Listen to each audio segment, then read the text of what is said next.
안녕하세요, 여러분. 영유아 발달 7주차 출산과 신생아기입니다. 진행 방법은 온라인 학습을 들으시고 출석을 위한 5문제 풀기 있는 거 아시죠?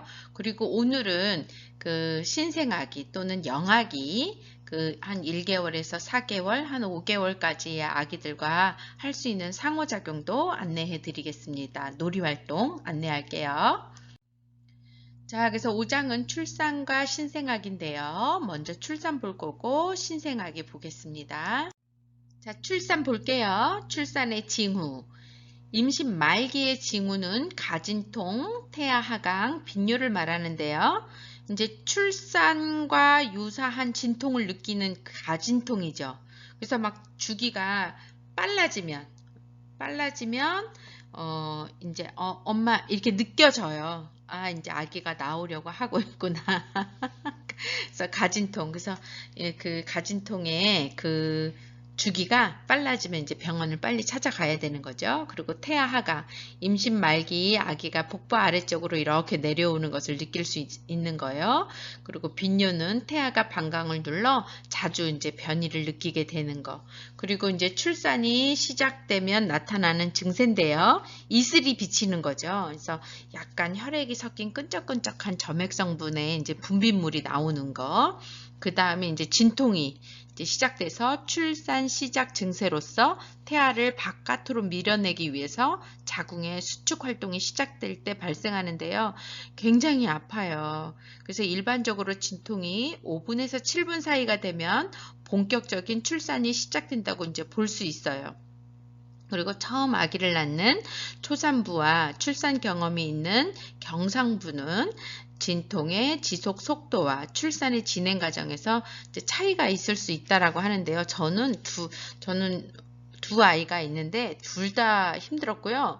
첫 해보다도 저는 둘째가 더 힘들었던 것 같아요. 저는 오히려 첫 해가 힘들고 이제 둘째를 더 경하게 나는 경우가 있는데 저는 둘째가 더 아팠던 것으로 기억나요.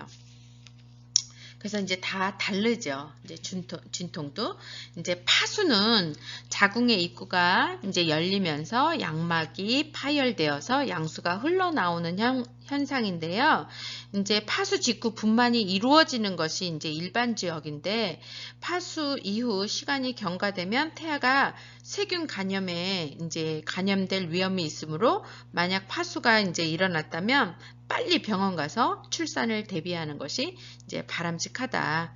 그래서 이제 양막과 양수 기능이 없어진다는 의미에서 이제 파수라고 합니다. 파수가 되었다는 것은 이제 양막과 양수의 기능이 없어진다라는 뜻이에요. 자, 이제 출산 과정을 볼게요. 출산 과정은 3과정으로 나누는데요. 개구기, 만출기, 출산 후기 합니다. 그래서 개구기는 준비기라고도 하는 거고요. 본격적인 진통이 시작되는 순간부터 자궁 입구가 약 10에서 12cm 정도 열릴 때까지를 말합니다. 그리고 만출기는 분만기라고도 하고요. 태아가 완전히 열린 자궁 입구와 산도를 통해 밖으로 나오는 시기를 말합니다. 후산기는 태아가 태어난 후 산모의 자궁벽에 붙어있는 태반과 탯줄이 바깥으로 나오는 단계예요. 그래서 총 소요 시간은 약 10분에서 20분 정도 되고요. 그 산후기는 이제 2가지로 나눌 수 있는데 태반 박리기라고 하고요. 하나는 태반 만출기라고 합니다. 태반 박리기는 태아 출산 후 자궁이 원래 크기로 돌아가고자 이제 수축을 하면서 태반이 자궁벽에서 떨어지는 시기로 후배 아리를 해요. 그래서 많이 아픕니다.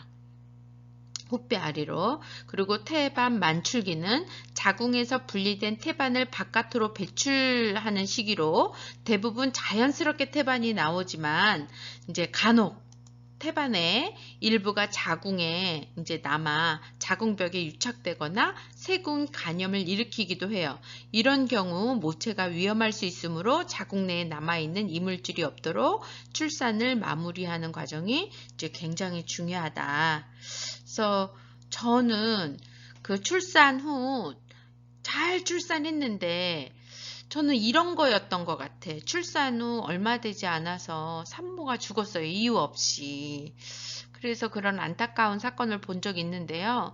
저는 이거를 좀 의심해요. 좀 개인병원 작은 데서 경험이 많이 없는 데서 출산하다 보면 이런 경우가 있어요. 지금은 거의 없을 거예요. 지금은 거의 없을 텐데 20년도 넘었죠. 그래서 너무 안타까운 아무 이유 없이 열 났는데 열이 나고 힘들었는데 이제 산모가 죽게 되었거든요. 그래서 아마도 태반 만출기에 태반이 좀 이렇게 남아 있어서 세균 감염으로 그러지 않았나 싶습니다.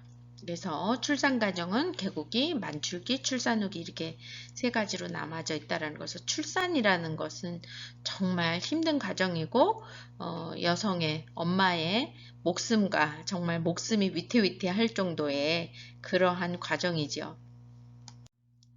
자, 그리고 출산 방법은 의학적인 문제가 없을 때는 자연 분만을 하지요. 그래서 임신 38에서 42주 사이에 수술 등 의학적 개입 없이 어머니의 질을 통해 태아를 낳는 방법입니다.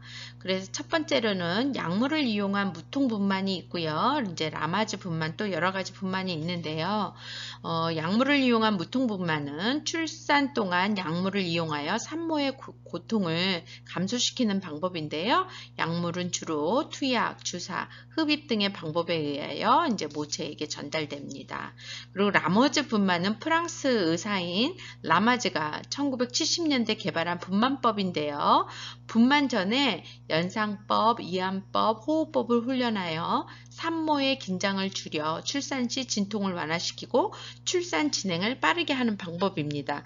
이제 저는 이런 훈련을 하지 않았는데 아파서 막 소리 지르게 되거든요. 그러면 이제 숨을 못 쉬잖아요. 그러면 이제 간호사들이 와서 그러세요. 엄마 숨 쉬세요. 아이 머리 나빠져요. 막 이래요. 그럼 막 숨 쉬려고 하는데 이제 그런 것들을 예방하기 위해서 출산 전에 이제 연상법, 이완법, 호흡법 이런 훈련을 하는 것이 굉장히 도움된다라고 해서 지금도 라머즈 분만 훈련 많이 합니다. 그리고 루베이에 분만이 있는데요. 프랑스 산부인과 의사 프레드리 르베이어에 이제 져서 폭력 없는 탄생으로 이제 만들어지게 됐는데요. 출산 과정이 덜 충격적인 경험이 되도록 어두운 조명이 비추는 따뜻하고 조용한 방에서 아기 중심적 방법을 통해 출산을 진행해야 한다고 이제 한 거죠. 그래서 태어날 때 이렇게 수술실 한번 생각해 보세요. 너무 센 조명에 그리고 막 딸그락딸그락 소리 너무 나고 아이로 하여금 그런 모든 자극이 힘들다. 그 신생아들도 느낄 수 있다라는 거죠. 그리고 이제 수중분만 이제 그런 거죠. 폭력 없는 탄생을 위해서. 그래서 양수와 비슷한 조건의 물속에서 이제 아이를 낳는 방법. 그래서 수중분만도 지금 많이 하고 있는 것 같아요. 그리고 의학적인 문제가 있을 때는 제왕절개 분만이 대표적이죠. 그래서 의학적으로 자연 분만이 불가능하다고 판단될 때 산모의 복부와 자궁을 절개하는 수술을 통하여 아기를 분만하는 방법인데요. 의학적으로 반드시 필요한 경우가 아니라면 자제할 것을 권장하죠. 그래서 엄마의 배를 수술을 한다라는 것 자체 엄마에게도 안 좋고 아기에게 그 자연적으로 나오는 거 아기에게도 중요한 경험인데 그러한 경험을 하지 않는 것만으로도 아이가 건강하지 않을 수 있잖아요. 그쵸? 그리고 겸자분만, 의학적 처치로 가위처럼 생긴 겸자를 이용해서 태아의 머리를 끌어내는 행위로 태아의 만출을 도울 수 있는 겁니다. 그래서 억지로 끄집어내는 거죠. 겸자분만. 자, 출산 과정에서의 문제 볼게요. 출산 과정의 문제를 보면 난산, 태아가 산도를 통과하는 과정에서 구조적 또는 기능적인 이상이 생겨서 분만이 순조롭게 진행되지 않는 경우를 우리는 난산이라고 하는데요. 난산의 원인은 전치태반, 태반 조기 박리, 그 다음에 조기 파수, 자궁 파열 이렇게 대표적으로 있는데요. 전치태반이라는 것은 태반이 태아보다 자궁 입구 가까이에 위치하여 자궁 입구를 막고 있는 것을 말하는 거예요. 그리고 태반 조기 박리라는 것은 미처 아기가 태어나기도 전에 태반이 자궁벽에서 떨어지는 것으로 곧바로 출산을 유도하지 못하면 자궁에 많은 출혈이 있어서 태아 사망률도 높고 산모에게도 아주 치명적인 겁니다. 그리고 조기 파수는 비교적 많이 발생하는 상황으로 출산이 진행되기 전에 양막이 터져 양수가 일찍 나오는 현상을 말해요. 그리고 자궁 파열은 출산 과정 중 자궁 수축을 견디지 못하고 자궁이 파열되는 경우인데요. 이것 또한 태아 사망률이 높고 산모는 출혈이 심하므로 서둘러 수술하지 않으면 생명에도 위험이 있습니다. 자, 출산 직후의 문제는 이제 산소 결핍이 있는데요. 이제 모체를 통한 산소 공급이 중단되죠. 출생을 하게 되면. 그래서 아기가 스스로 호흡하지 못하거나 혹은 출산 중 탯줄이 꼬여 산소 공급이 원활하지 못한 경우인데요. 그래서 아이가 울지 않으면 거꾸로 들어서 이렇게 억지로 울리기도 하잖아요. 호흡하라고. 그렇죠. 그래서 호흡을 못해서 이제 뇌라든지 이런 데 산소 공급이 안 되게 되면 뇌 손상, 신경세포 손상 이런 것들이 되면 심각한 이제 결과를 초래하는 거죠. 그리고 조산과 미수가. 조산은 이제 일반적으로 임신 28주에서 37주 사이에 이제 아기가 태어나는 경우를 말하죠. 이제 꽉 채우지 못하고 이제 태어난 경우를 말하는 거고, 미수가는, 그러니까 조산아 중에는 미수가가 많이 있겠죠. 미수가는 저체중으로서 체중이 25kg 미만으로 이제 아기가 태어나는 경우를 말합니다. 자, 이제 신생아기입니다. 아기가 태어났어요. 신생아기의 신체적 특징, 출산 후 약 한 달간으로 우리는 신생아기를 말합니다. 그래서 신장과 체중, 평균 키는 남아는 한 50cm, 여아는 한 49cm 정도, 체중은 남아 한 3.4kg, 여아는 3.3kg가 이제 보통 평균 체중과 키입니다. 머리와 가슴 둘레도 평균 머리 둘레는 3.3, 가슴 둘레는 3.2 이렇게 되죠. 그러니까 머리가 나오면 온몸이 다 나올 수 있는 거예요. 그래서 갓 태어난 신생아의 두개골에는 6개의 숫구멍이라 불리우는 연한 부분이 있는데요. 정수리 한복판에 있는 대천문, 소천문은 아기가 쉼쓸 때마다 오르락 내리라는 걸 볼 수 있죠. 그래서 생후 1년 이내에 이제 다칩니다. 피부는 모든 신생아는 황백색의 크림 같은 끈적한 태지로 쌓여 있는데 이것은 세균 감염을 막기 위한 유성의 보호막으로서 자연적으로 말라버리거나 없어져요. 그러니까 일부러 태지 벗기려고 막 깨끗하게 하려고 닦으실 필요 없는 거예요. 그리고 이제 신생아 황달, 생후 3에서 4일째 지나면 피부와 눈동자가 노란색을 띠는 신생아 황달 증상인데요. 이는 신생아는 아직 간이 충분히 성숙하지 못하여 기능을 제대로 수행하지 못하기 때문에 나타나는 그냥 자연적인 현상입니다. 그래서 생후 일주일 정도 지나 간 기능이 원활해지면 이제 자연스럽게 사라집니다. 신생아의 적응을 볼게요. 출생 후 신생아는 다양한 생리적 적응이 필요한데요. 이제 호흡기관, 순환기관, 소화기관, 체존 조절 이렇게 4가지로 볼 수 있습니다. 호흡기관은 탯줄을 통해 산소를 공급받던 태아는 출생 후 대개 20에서 30초 안에 첫 울음과 더불어 스스로 호흡을 시작하지요. 그리고 순환기관, 심장과 혈관을 통합하여 지칭하는 것으로 세포에 필요한 산소와 영양분, 그 다음에 전해질 이런 것들을 어디로 보내요? 이제 혈액을 통해서 온몸으로 보내고 세포에서 에너지를 생산하면서 부수적으로 생겨나는 노폐물이나 이산화탄소 등을 몸 밖으로 보낼 수 있도록 배설기관으로 이동시키는 역할을 하지요. 자, 그리고 소화기관, 출생 직후부터 빨개 반사와 삼키기 반사를 보이기 때문에 젖을 빨 수 있고요. 또한 젖을 먹으면 소화시킬 수 있는 분비액이 자동적으로 분비돼요. 하지만 이제 신생아의 소화 능력은 성인에 비해 약하죠. 그래서 신생아는 위와 식도 사이에 괄약근의 기능이 미숙하므로 젖을 먹고 나서 잘 토해요. 그래서 모유를 먹거나 분유를 먹을 때 이제 먹으면서 윗속에 뭐도 같이 들어가냐면 공기도 같이 들어가거든요. 그래서 공기가 바깥으로 빠져나오면서 이제 음식물이 함께 역류하기 때문에 이제 구토를 많이 하는데요. 그렇기 때문에 젖 먹이는 자세가 굉장히 중요해요. 천천히 먹을 수 있도록 하는 거, 그리고 젖 먹고 나서는 반드시 트름을 시켜서 위안의 공기를 제거해야겠죠. 그리고 신생아에 장과 방광이 가득 차면 관략근이 저절로 이제 열리면서 자연스럽게 배변이 이제 이루어지는데요.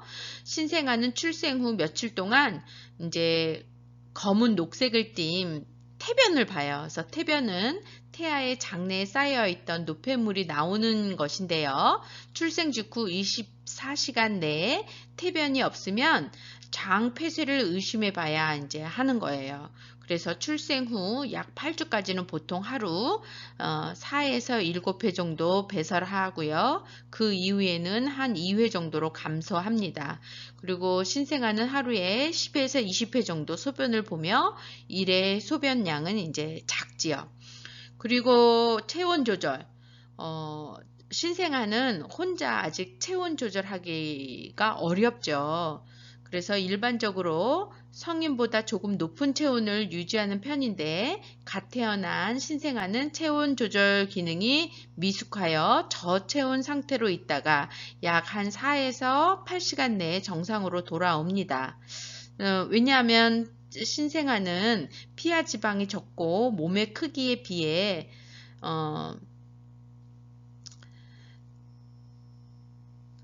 표면이 이제 피하 지방이 얇기 때문에 이제 아이들은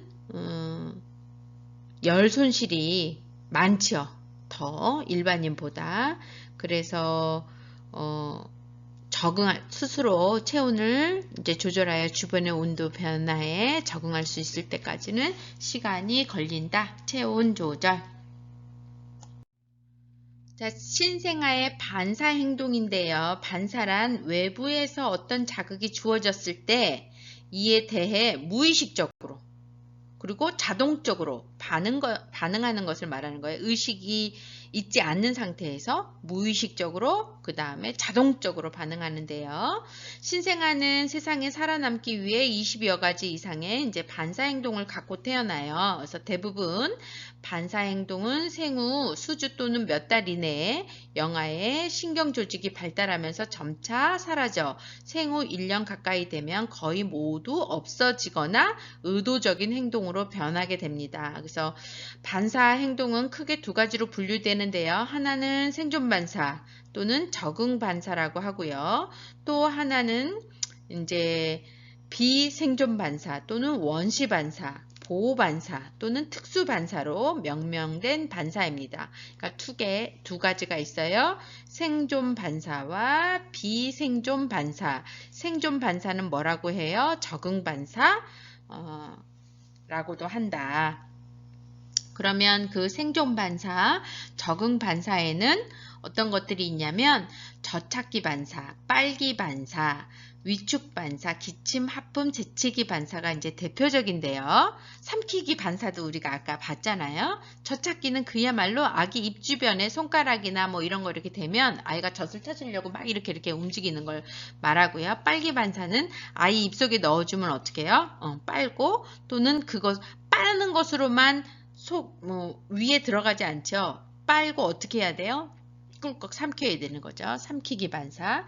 그 다음에 위축 반사는 손발에 고통스러운 자극이 오면 어떻게 해요? 아이가 손발을 이렇게 오므리고 발을 움츠리는 그런 반응을 위축 반사라고 합니다. 그리고 기침, 하품, 재채기 이런 것들도 이제 반사 행동이에요. 그래서 기침 반사와 재채기 반사는 기도를 깨끗이 하는 기능을 하고요. 하품 반사는 한 번에 다량의 산소가 요구될 때 산소를 공급하는 기능을 합니다.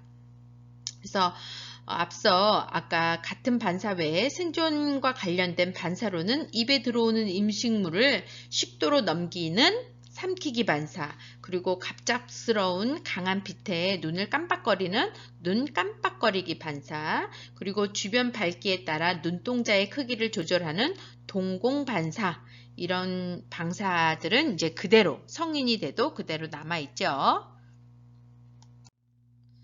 자, 그리고 두 번째, 비생존 반사 또는 원시 반사라고 하는데요.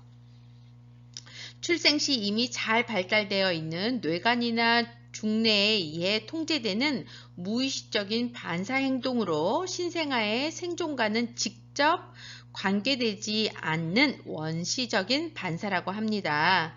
그래서 대표적으로는 모로 반사, 잡기 반사, 바빈스키 반사, 걷기 반사 있는데요. 먼저 모로 반사 볼게요. 모로라는 학자가 발견했고요.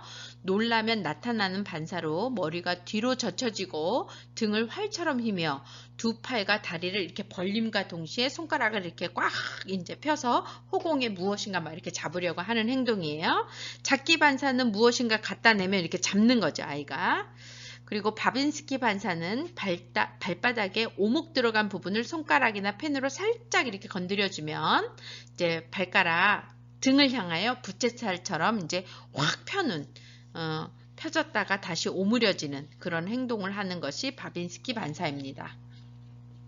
그리고 걷기 반사는 아기를 이렇게 이제 겨드랑이를 잡고 세우잖아요. 그러면 아이가 어떻게 해요? 막 걸으려고 다리를 이렇게 한 발을 들고 또 이렇게 한 발을 들고 이렇게 한 발을 들고 해요. 예, 그런 것을 이제 걷기 반사라고 합니다. 자, 긴장성 목 반사는요. 펜싱하는 자세처럼 이렇게 다리가 이제 팔과 다리 구부려지는 모습인데요. 신생아의 등을 바닥에 대고 눕히고 아기의 머리를 한쪽으로 돌리면 머리가 향한 방향으로 팔과 다리를 쭉 앞으로 쭉 펴고 반대편 팔과 다리는 구부려서 마치 펜싱을 하는 사람과 같은 자세를 취하는 것입니다.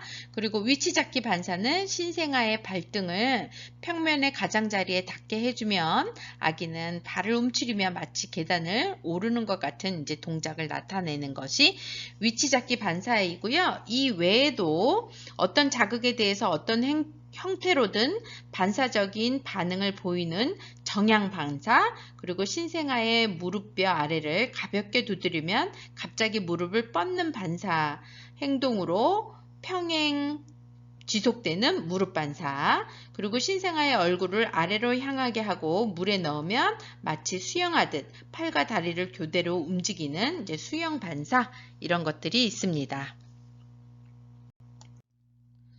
자, 그리고 신생아 변별 검사. 첫 번째로는 아프가 척도인데요.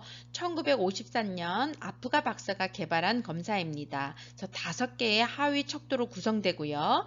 피부색, 심장 박동률, 자극에 대한 반사 능력, 근육 상태, 호흡, 이것을 통해서 이 아이가 건강한 아이인지 좀 장애아로 태어났는지를 판별할 수 있는 거죠. 점수는 최하 0점에서 최고 10점까지 있고요. 일반적으로 7에서 10점은 정상, 4점에서 6점은 원활한 호흡을 위해 도움이 필요하고 0점에서 3점은 위험한 상태로 즉각적 조치가 필요한 거죠.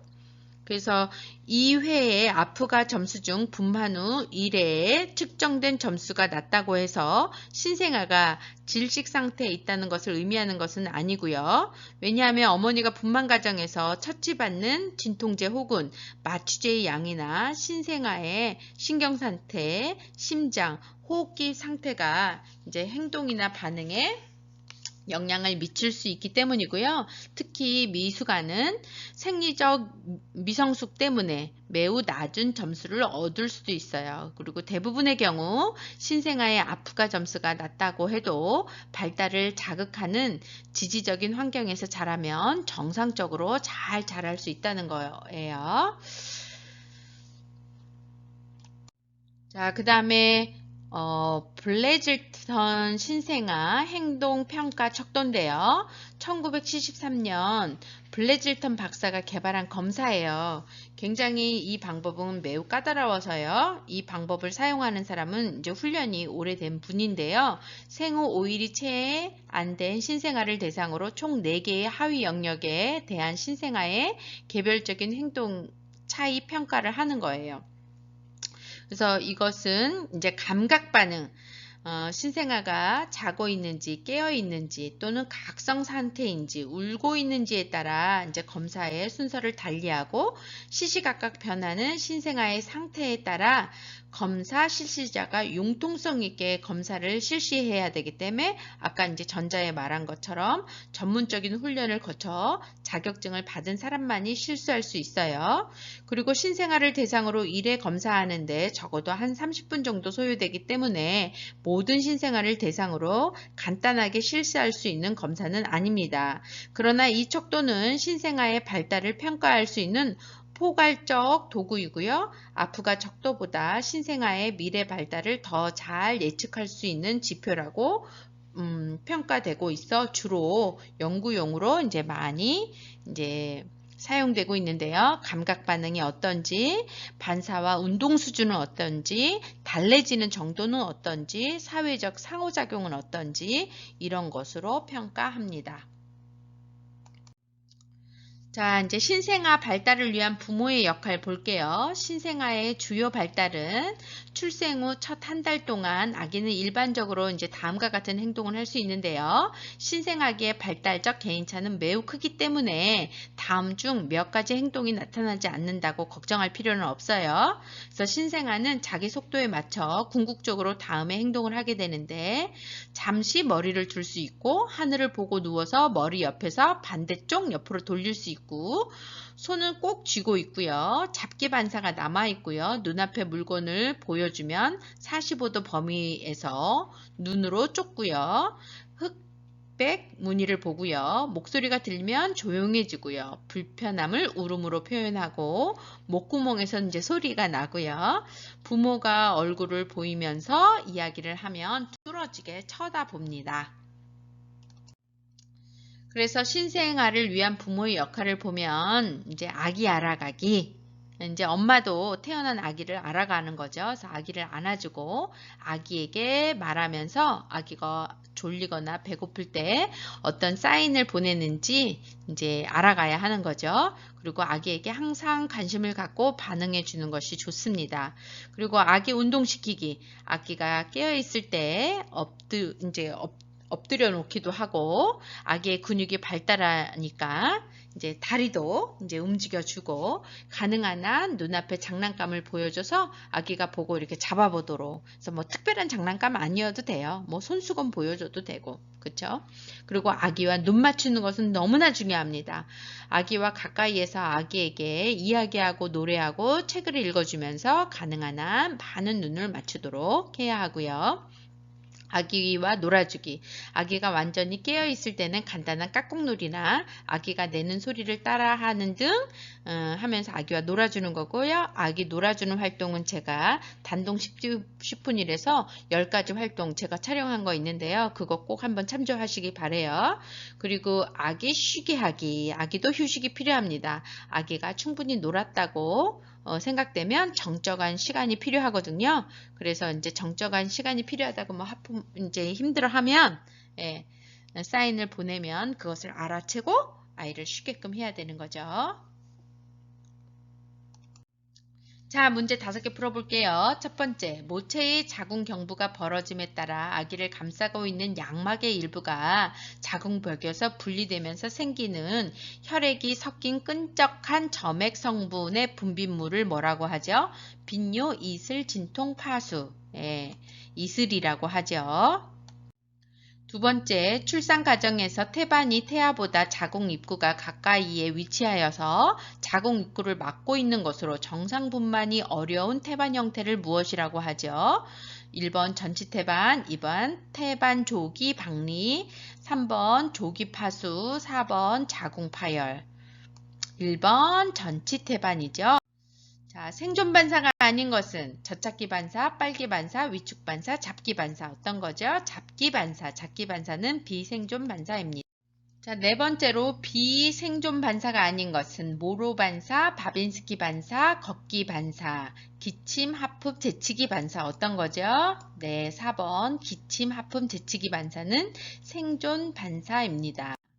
그리고 5번 블레진튼 신생아 검사 방법에 속하지 않는 것은 감각반응, 반사와 운동 수준, 달래지는 정도, 4번의 근육 상태 뭐죠?